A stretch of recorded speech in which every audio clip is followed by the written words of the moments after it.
Yo, c'est Vega et bienvenue pour la review du chapitre 15 de Boruto To Blue Vortex. Et on peut dire que c'est le meilleur chapitre pour l'instant, à ce jour, enfin un des meilleurs chapitres de To Blue Vortex qui est sorti. Franchement c'était une dinguerie, il s'est passé plein de trucs, etc.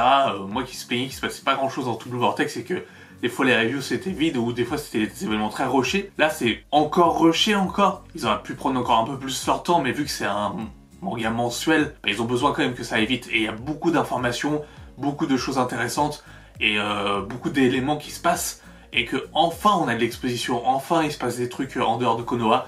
Enfin il y a beaucoup de choses à dire ce chapitre-là, et que du positif. Pour moi il y a que du positif. Moi qui me plaignais qu'on n'avait pas vu Gaara et le combat sur quelques pages, etc. Et c'était normal, je me disais putain mais on verra pas Gaara, on verra pas Shinki, etc. Et c'est dommage.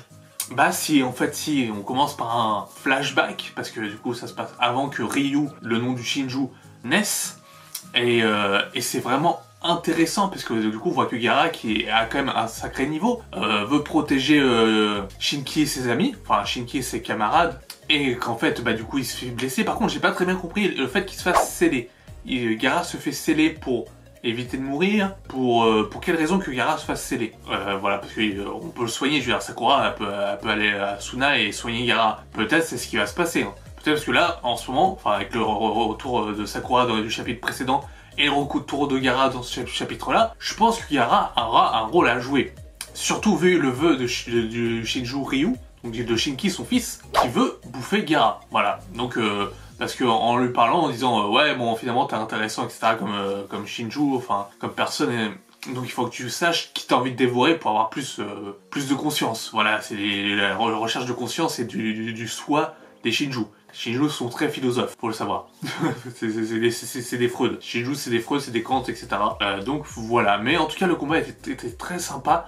J'ai passé vraiment un bon moment pour ce pan de l'histoire. Et le fait de revoir Gaara est quelque chose de très sympa. Même si ce Gaara là était un peu plus stylé qu'on nous vend dans Boruto première partie, dans Boruto Naruto Next Generation, ce Gaara là était très stylé. Il faut l'avouer. Il faut l'avouer, ce Gaara était très stylé, etc. Et de voir Kankuro après demander de l'aide à Shikamaru et pour rapport à Suna, c'est super. D'ailleurs, je me demande s'ils vont pas aller à Suna, en mission à Suna pour justement voir Gaara et voir les dégâts que ça peut causer, puisque finalement Suna devient comme Konoha. Ils ont plus de Kage. Le Kage, bah, il est out, il est hors jeu. Donc voilà, c'est une menace planétaire qui commence à se profiler à l'horizon. Et bah, c'est pas plus mal que ça, parce que du coup ça peut être très très intéressant. Et moi j'ai hâte de voir comment ça peut se goupiller. Et c'est vrai que ça m'a pas mal hypé de voir cette partie-là. Vraiment très très intéressant comme partie. Je l'ai lu hier, donc c'est possible que j'oublie des choses et je suis vraiment désolé si j'oublie des choses, parce que du coup bah ça peut arriver. Je l'ai pas relu ce matin, je fais la review le matin là, et du coup je me dis bah j'ai peut-être oublié, j'oublie peut-être des trucs dans la review, donc c'est possible et j'en suis vraiment désolé. Si c'est le cas, n'hésitez pas à laisser un commentaire, c'est vraiment important, parce que vous êtes quand même pas mal à regarder les reviews, mais vous êtes très peu, voire pas du tout à commenter.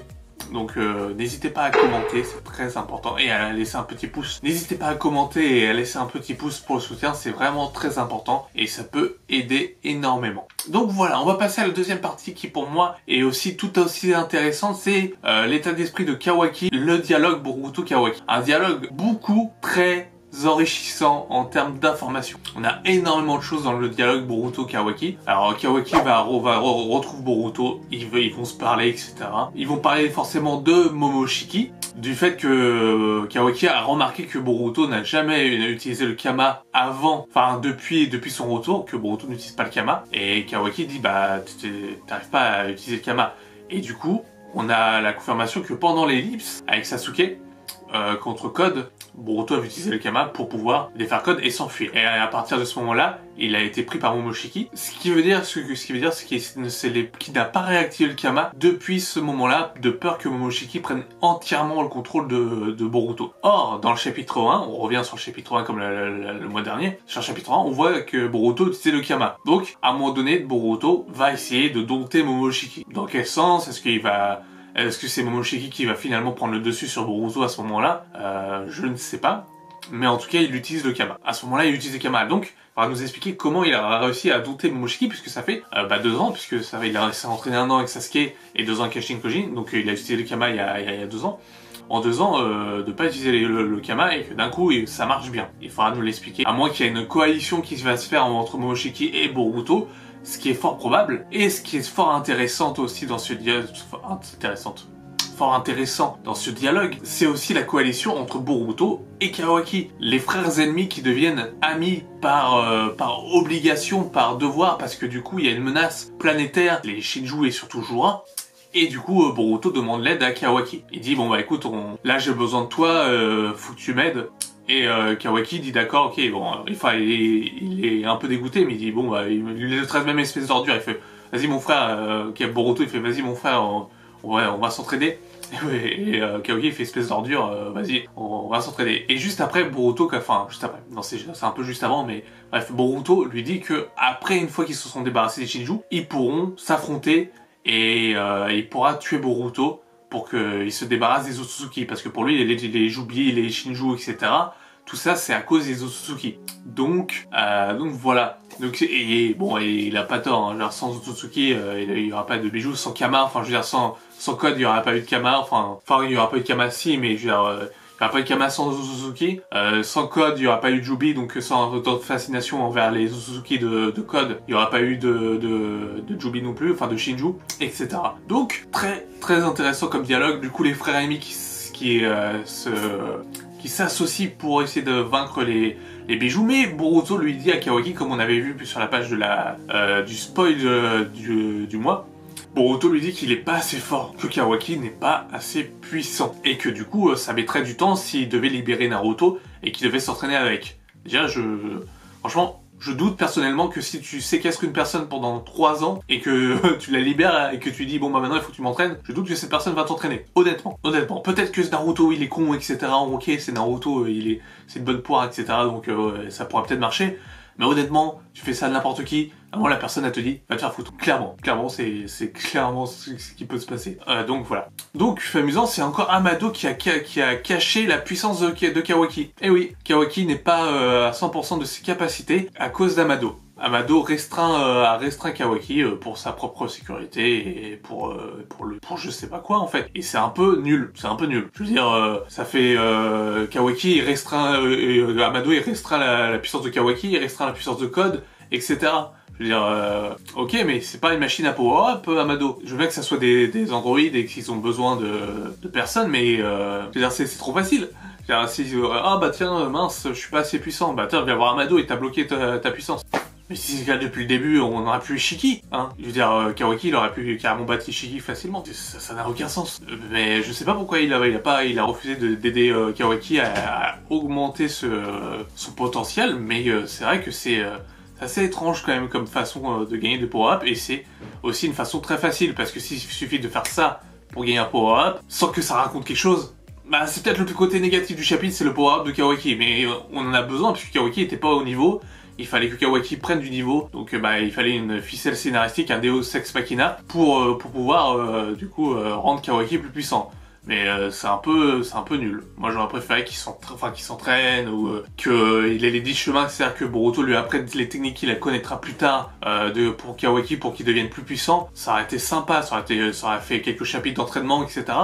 Ça aurait pu être sympa que de faire un déclic, bouffe, je deviens plus fort.